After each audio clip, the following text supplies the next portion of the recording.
Hey folks, we're talking about ending unnecessary suffering. And I hope you're committed to change, because I want to talk about focusing on moving forward. So in the last couple of videos I've been talking about suffering that comes from ignorance, where we don't know that we're suffering or we don't know what to do about it. And I'm here to tell you the information's here now, that the answers are inside of us. That if we can train ourselves to pay attention, we always know what we need and what to do about it. Then we talked about the 4 pillars, that you need motivation, information, you need practice so you can change habits, and you need some support. So today I want to talk about the situation is where we know that the change is possible, we know we don't have to suffer, we have information maybe even about how to do that, and then maybe we even have the support that we need. Thanks for your feedback on Facebook at Emotion SOS about whether you had these 4 pillars of change and growth. And definitely I heard a lot of, well, I've got this, but I don't have that, and I really don't have the whole package. So that's really something you can look at. If you can just raise up those 4 to a strong level, you'll be able to really make change and grow.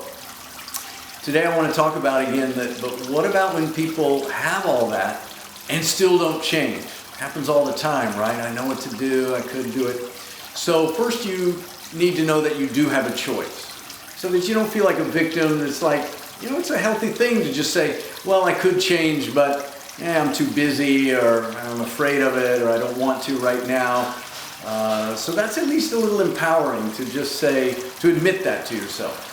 Second thing that happens to people is, well, I'm really too busy, and I'm already overwhelmed. How can I fit in time to practice or read or somehow make this change? Okay, well, yes, you do have to prioritize your health, your wellness. But the amazing thing is, time invested in changing how you operate, in changing what you're used to, you get used to less suffering and more happiness, that translates to the rest of your life. So this investment really is, it's worth it. Prioritizing your emotional and mental wellness really has dividends for many more years to come.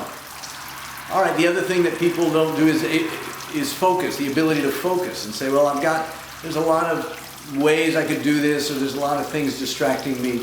How do I have a structure that keeps me sitting still and focused and moving steady? So you might think about that. What kind of structure might help you? That's why people go to law school instead of just sitting in the law library studying on their own. They need a structure that helps them move forward in a steady pace, on a schedule, and reach their goal. And then the last thing really is commitment. You got to make a decision. Yeah, now's the time. I'm going to do this. I will do this. And that commitment really is the final line to cross. When you really commit to something and you have the structure to support you that keeps you focused, you can do just about anything. I know you've seen that in your life in other ways. So I want you to imagine a 2015 where you draw a line in the sand and you say, this is the year. I'm going to reduce my suffering. I'm going to increase my peace. I'm going to do what it takes. And maybe that means reallocating my resources a little bit, my time. Instead of doing this or that, I'm just going to spend a year. And then a year from now, when I'm looking into 2016, it's like, man, life is really better. Now what do I want to do with that? What do I want to do with all this peace, and how am I going to enjoy my life going forward?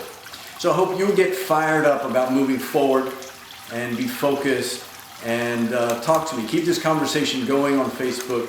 Let's see if we can get as a community of people working on themselves, we can get fired up and make a big change in 2015. So next time I want to talk a little bit more about how you can create for yourself. I'll take your feedback on Facebook and I'll put that together and bring it back to you in a few days in the next video.